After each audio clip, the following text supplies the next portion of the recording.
பண்ணையார் பரமசிவர் வீட்டில் இருந்த வயசான பசுமாடு மிகவும் நோயிற்று உயிரோடு இருந்தது. பெரிய பண்ணையார் காலமான பின் அவர் மகன் பரமசிவத்தின் மேற்பார்வையில் எல்லா நிர்வாகமும் இருந்தன. அவர் மனைவிதான் தற்போது அதிகார செலுத்தும் இடத்தில் இருக்கிறார். வயதான பசுவை காப்பாற்ற அவருக்கு மனமில்லை. போதாதற்கு வீட்டில் பசுமாடு இறந்து போனால் அது குடும்பத்திற்கு ஆகாது என்று எப்படியாவது அந்த பசுமாட்டை இறைச்சிக்காக விற்றுவிட சொல்லியிருந்தார். அவள் உறவினர் ஒருவர் அதனால் ஊழியரிடம் சொல்லி உடனடியாக அந்த பசுமாட்டை இறைச்சி கடைக்கு விற்க கணவரிடம் வற்புறுத்தினாள். பண்ணையார்க்கோ முதலில் அந்த யோசனை பிடிக்கவில்லை. அவர்கள் குடும்பத்தில் தாத்தா காலத்திலிருந்தே வயதான மாடுகளை சாகும் வரை வைத்து காப்பாற்றுவதுதான் வழக்கம். இறந்த மாடுகளை அவர்களின் பண்ணை நிலத்திலே புதைத்து விடுவர். மனைவியின் பிடிவாதத்தால் இத்தனை நாட்கள் காப்பாற்றி முடிந்தவரை வைத்தவும் பார்த்தாகிவிட்டது. இனி அதன் காலம் முடியப்போகும் நிலையில் மனைவி சொல்படி அதை விற்றுவிடலாம் என யோசனைக்காலானார். பண்ணையாருக்கு 10 வயதில் ஒரு பெண் குழந்தை உண்டு.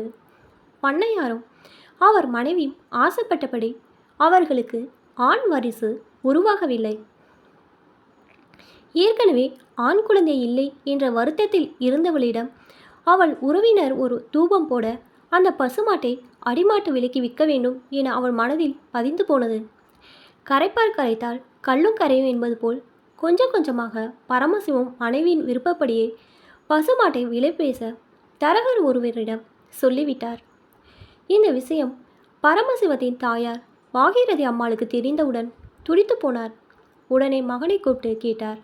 அப்போது மருமகனும் கூடவே வந்து மாமியாரும் கணவரும் பேசுவதை கேட்டு மாமியாரிடம், உங்களின் காலம் முடிந்து விட்டது, உங்களுக்கு வாரிசுன்னு என சொல்ல ஒரு பிள்ளை இருக்கார், எங்களுக்கு அப்படி சொல்ல ஒரு ஆண் பிள்ளை இல்லையே.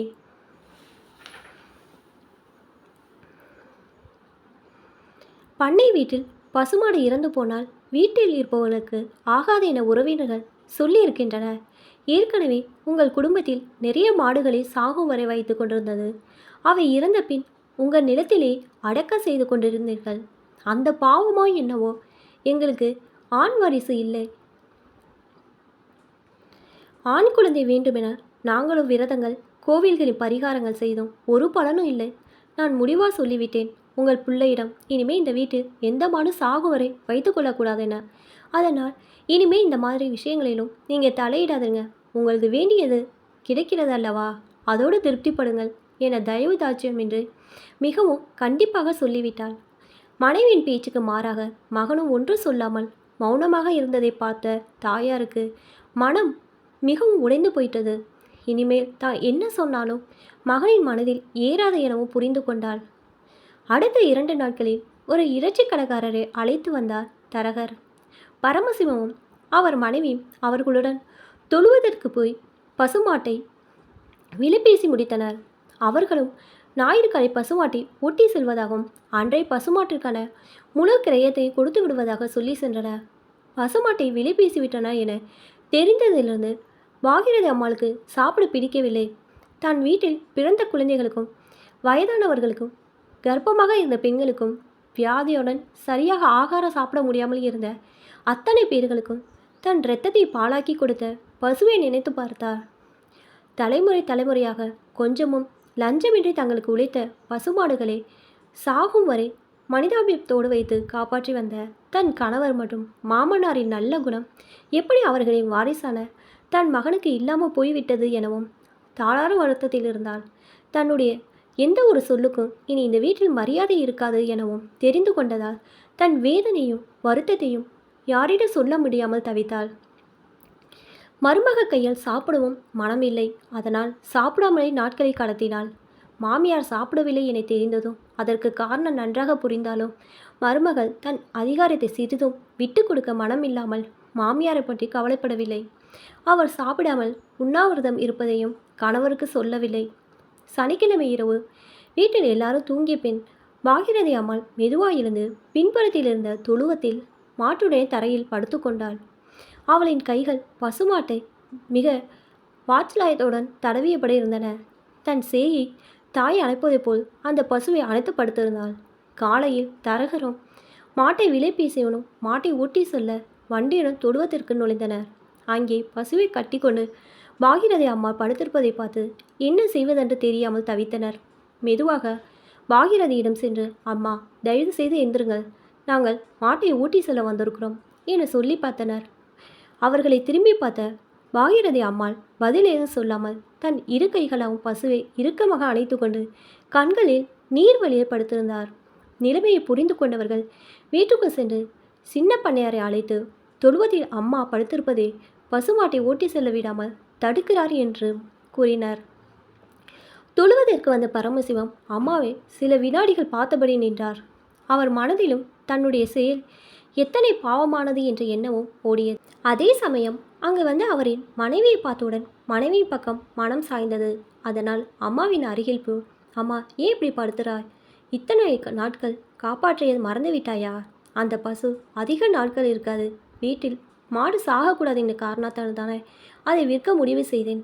எங்களை மனதை புரிந்து கொள், எழுந்திரு, அவர்கள் மாட்டை ஓட்டி செல்லட்டும் என சொல்லி மெதுவாக அம்மாவின் கைகளை பசுமாட்டிலிருந்து பிடிக்கலானார். கைகளை பிடித்து தன்னை எழுப்ப வந்த மகனை பார்த்து, நீ வித்த மாட்டை கொண்டு போக வேண்டாம் என நான் சொல்லவில்லை. அத்துடன் எனக்கும் ஒரு விலையை கொடுத்துவிட்டு என்னையே அத்துடன் எடுத்துக்கொண்டு போகட்டும். நீ என் பாலை குடித்து 18 மாதங்கள் தான். ஆனால் கடந்த 2 ஆண்டுகளுக்கு முன் வரை இந்த மாட்டின் பாலைதானே நீயும் உன் மனைவி கொடுத்து வளர்ந்தீர்கள். இந்த வாயில்லாத ஜீவன் தன் ஆயுள் தன்னால் முடிந்த மட்டும் கொஞ்சமும் வஞ்சனை இல்லாமல் தன் இரத்தத்தை உங்களுக்கு பாலாக கொடுத்ததே, அதை எப்படி நீங்கள் மறந்தீர்கள்? நமக்கு என்ன இந்த பசுமாட்டை விட்டு தான் ஜீவிக்கணும்னு இருக்கா? உன் தகப்பனாரும் பாட்டனாரும் சேர்த்து வைத்த சொத்து 10 தலைமுறைக்கு போதுமே. ஆண் குழந்தையோ பெண் குழந்தையோ ஆண்டவனாக பார்த்து கொடுப்பது தானே. பெண் என்றால் என்ன குறை? உனக்கு ஒரு ஆண் குழந்தை வேண்டுமென்றால் தாராளமாக ஒரு குழந்தையை தத்தெடுத்து வளர்க்கலாமே. நம் வம்சத்தில் உன் அப்பாவே தத்தாக வந்தவர் தானே. வம்சம் வளராமலா போயிட்டு? காலத்திற்கு இப்போ எத்தனையோ மாற்றங்களை ஏற்றுக்கொண்ட உங்களுக்கு ஏன் இப்படி ஒரு மூட நம்பிக்கை? நாம் வீட்டில் வளர்ந்தவைகள் நம் குடும்பத்தை சேர்ந்தவைகள் தானே. அப்படி இருக்கும்போது வீட்டில் மாடு இருந்தால் அது நல்லதல்ல என்கிற மூட நம்பிக்கை உனக்கு எப்படி வந்தது? நானும் ஒரு வகையில் அந்த பசுவை போலதானே. என்னாலும் இனி உழைக்க முடியாது, வயதாகிவிட்டது. நானும் ஒரு நாள் கட்டாயம் சாகப் போகிறவள் தானே. எதற்கும் உன் வீட்டில் சாகணும். என்னையும் ஒரு விலை பேசி அவனுக்கே விற்று நிம்மதியாக இரு. ஆண்டவன் அருள் இருந்தால் உனக்கு ஒரு ஆண் வாரிசு வரட்டும் என்றாள். மாட்டை வாங்க வந்தவரையும் தரகரையும் பார்த்து, என்னப்பா செல்லலியா, நீ எந்த மாட்டை இறைச்சிக்காக விலைப்பி விற்க தரகனாக வந்தாயோ அந்த மாடு பாலதானே உன் கடைசி குழந்தை குடித்து வளர்ந்தது. குழந்தை பிறந்த உடனே பிரசவத்தில் ஏற்பட்ட பலகீனத்தால் உன் மனைவி இறந்து விட்டாளே. அன்றிலிருந்து உன் பையன் வளர்ந்தது இந்த மாட்டின் பாலால் தானே. அப்படி உன் மகனுக்கு தாயான பசுவை கொன்ற இறைச்சிக்காக விற்க உனக்கு எப்படி மனம் வந்தது? ஒருவேளை உன் மனைவி உடல்நிலை சரியில்லாது சாகு நிலை இருந்ததா உனக்கு தரகு கமிஷன் கிடைக்கும் என்பதற்காக உன் மனைவியை கசாப்பு கடைக்கு விற்க துணிவாயா? படித்த பணக்காரனுக்கு தான் மனதில் ஈரமில்லை, நன்றி இல்லை என்றால் ஏழையான உனக்கு கல் மனசா? தரகு வியாபாரத்துக்காக எத்தனையோ நியாயமான வழிகள் இருக்கே. அதெல்லாம் விட்டு உனக்கு ஒரு தொல்லையும் தராத இந்த மாதிரி வாயில்லாத ஜீவன்களே எதற்கப்பா விற்று தரகு கமிஷன் வாங்குகிறாய்? இப்படி பாவங்களை செய்து சம்பாதிப்பது உனக்கு உன் குடும்பத்துக்கும் ஒட்டுமா? யோசித்து பாருப்பா. மாயாண்டி, உன்னையும் தான் கேட்குறேன். உனக்கு ஞாபகம் இல்லையோ என்னவோ, உன் மனைவி காச நோய் கண்டு சத்தான ஆகாரம் இல்லாமல் கஷ்டப்பட்ட போது நான் என்ன செய்தேன்? உன் மனைவிக்கு என தினமும் தனியாக ஒரு சொம்பு நிறைய அந்த மாட்டின் பாலை தானே கொடுத்தேன். அதை கொடுத்து தானே உன் மனைவி நோயை சீராக்கினாய். அந்த பசுவை எப்படிப்பா வெட்டி இறைச்சி கடைக்கு கொடுக்க உனக்கு மனசு வந்தது? உனக்கு எதையாவது வெட்டி தான் பிழைக்க வேண்டும் என்றால் ஊரில் எத்தனையோ பட்டுப்போன மரங்கள் இருக்கே, அவற்றையெல்லாம் வெட்டி விறகாக விற்றாலும் குடும்பம் நடத்த வருமானம் வருமே. எந்த பாவத்தையும் நீ செய்ய வேண்டாம். தரசு நிலத்தை வெட்டி சீராக்கினால் எத்தனையோ பயிர் பச்சைகளை பயிரிட்டு நாட்டின் விவசாயத்தை பெருக்கி மக்களுக்கு உணவு கொடுக்கலாமே. இப்படி புண்ணிய சேவைகள் எத்தனையோ இருக்கே. அதெல்லாம் விட்டுட்டு வாயில்லாத மனிதர்களுக்கு காலம் முழுதும் உழைக்கிற இந்த பரிதாபப்பட்ட ஜீவன்களை வெட்டும் பாவத்தொழிலில் உனக்கு ஏன்னப்பா? தயவுசெய்து என் பேச்சை கேளுங்கள். கடைசியாக பிள்ளையை பார்த்து, நீங்கள் வாழ்கிற இந்த வீட்டில் பசுமாடு சாக வேணாம். எனக்காக என் தாயார் வீட்டு சீதனமாக வந்த நிலமும் அங்கே ஒரு சின்ன குடிசையும் இருக்குது. என்னையும் என் மாட்டையும் அங்கே அனுப்பிவிடு. எங்கள் காலம் முடியும் மட்டும் நாங்கள் அங்கேயே இருக்கிறோம். பகவான் அருள் இருந்தால் எங்கள் காலத்திலே இந்த பசு பகவான் என்ற சென்று விட்டால் நானே என் நிலத்திலே இதை அடக்க பண்ணி விடுவேன். அப்படி இல்லை என்றால் மாயாண்டி, செல்லையா, உங்கள் இருவருக்கு ஒரு வேண்டுகோள்.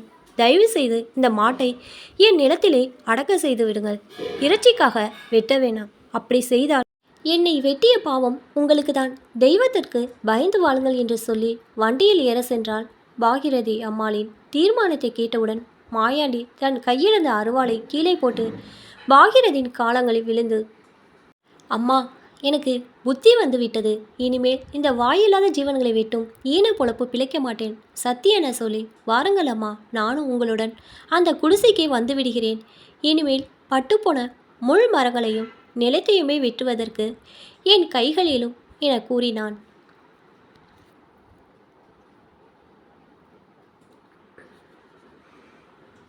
பரமசிதனம், ஐயா, அம்மாவின் பண்ணை வீட்டுக்கு மாட்டை கூட்டிக் கொண்டு போகட்டுமா என கேட்டான். நடந்த வேலை பார்த்த பரமசிவம் கதறியபடி, அம்மா, என்னை மன்னித்து விடுமா. எனக்கு புத்தி வந்தது. என் முன்னோர் செய்யாத பாவ செயலை செய்ய துணிந்த நான் மிகவும் பாவியம்மா. இந்த குடும்பத்தில் பிறந்தவன் செய்த செயல் இல்லையம்மா. எத்தகைய பாவம் செய்ய இருந்த என்னை தடுத்தாற்கொண்ட தெய்வம் நீ என சொல்லியபடியே பாகிரதி அம்மாவின் கையை பிடித்து மெதுவாக வீட்டுக்குள் அழைத்து சென்றான். தன்னை சுற்றி என்ன நடக்கிறது என புரியாமல் பசுமாடு அங்கிருந்த புல்லையும் வைக்கோலையும் மெதுவாக அசை போட ஆரம்பித்தது. ஒரு ஜீவனை கொன்ற பாவத்திலிருந்து எல்லோரும் மீண்டனர். உயிர்களிடம் அன்பு செலுத்துவதும் ஆண்டவனிடமிருந்து கிடைக்கும் ஆசிதான்.